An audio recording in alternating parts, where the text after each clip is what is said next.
भारत में पहली बार तीनों सेनाएं करेंगी अंतरिक्ष अभ्यास। जनरल अनिल चौहान ने इन बातों पर दिया जोर। नई दिल्ली में आयोजित वार्षिक विदेश सेवा अतासी ब्रीफिंग में सीडीएस जनरल अनिल चौहान ने भारत की अंतरिक्ष क्षमताओं को बढ़ाने पर विशेष जोर दिया। इस मौके पर उन्होंने कहा कि भारत को आने वाले समय में अंतरिक्ष क्षेत्र में अग्रणी स्थान हासिल करने के लिए नई तकनीकों, विचारों और प्रक्रियाओं का विकास करना बेहद जरूरी है। उन्होंने इस बात पर भी बल दिया कि भारतीय सशस्त्र बलों को अपनी अंतरिक्ष संपत्तियों को सुरक्षित रखने के लिए अंतरिक्ष संसाधनों का कुशलता से इस्तेमाल करना होगा।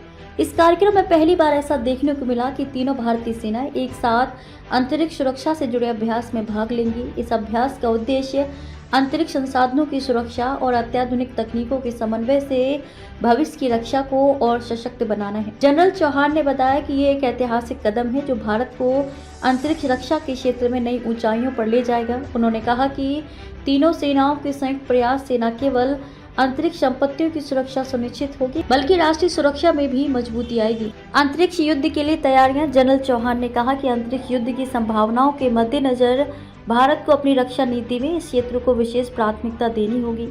उन्होंने कहा कि अंतरिक्ष में उपग्रहों की निगरानी, उनकी रक्षा और किसी भी संभावित खतरों से निपटने के लिए भारत को अग्रणी तकनीकों को अपनाना चाहिए। उन्होंने ये भी कहा कि भारत का अंतरिक्ष क्षेत्र में बढ़ता कदम न केवल राष्ट्र की सुरक्षा को सुदृढ़ करेगा बल्कि भारत को वैश्विक स्तर पर एक मजबूत और आत्मनिर्भर राष्ट्र के रूप में स्थापित करेगा।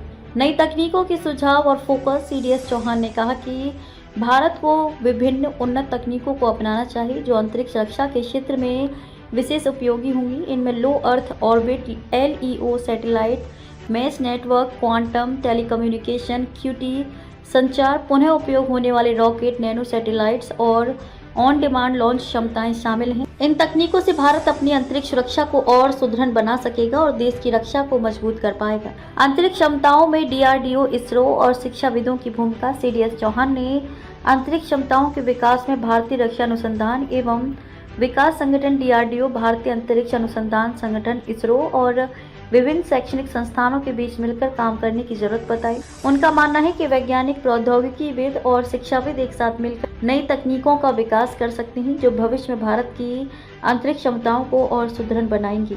अंतर्राष्ट्रीय सुरक्षा साझेदारी में भारत की भूमिका। इस ब्रीफिंग में कुल 64 देशों के रक्षा अताशे शामिल हैं जहां वैश्विक सुरक्षा पर समकालीन मुद्दों और भारत के दृष्टिकोण पर गहन चर्चा की गई।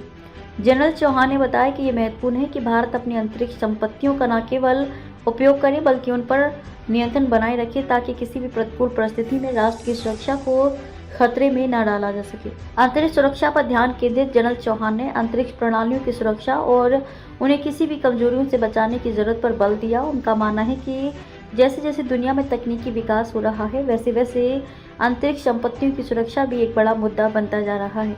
उन्होंने बताया कि अंतरिक्ष संसाधनों पर नियंत्रण रखने से भारत की राष्ट्रीय सुरक्षा को सीधा लाभ हो सकता है और ये अभ्यास उसी दिशा में एक महत्वपूर्ण कदम साबित होगा। अंतरिक्ष शक्ति के रूप में भारत का भविष्य। इस अभ्यास का मुख्य उद्देश्य भारतीय सेना को भविष्य की जरूरतों के अनुसार तैयार करना है। सीडीएस जनरल ने स्पष्ट किया कि अंतरिक्ष की सुरक्षा भारत की सुरक्षा नीति का एक अहम हिस्सा बनेगा जिससे अंतरिक्ष क्षेत्र में भारत की ताकत बढ़ेगी। सीडीएस अनिल चौहान के इन बयानों और अंतरिक्ष अभ्यास की शुरुआत ने साफ संकेत दे दिए हैं कि भारत आने वाले समय में अंतरिक्ष रक्षा में भी अपनी महत्वपूर्ण भूमिका निभाने की दिशा में तेजी से आगे बढ़ रहा है।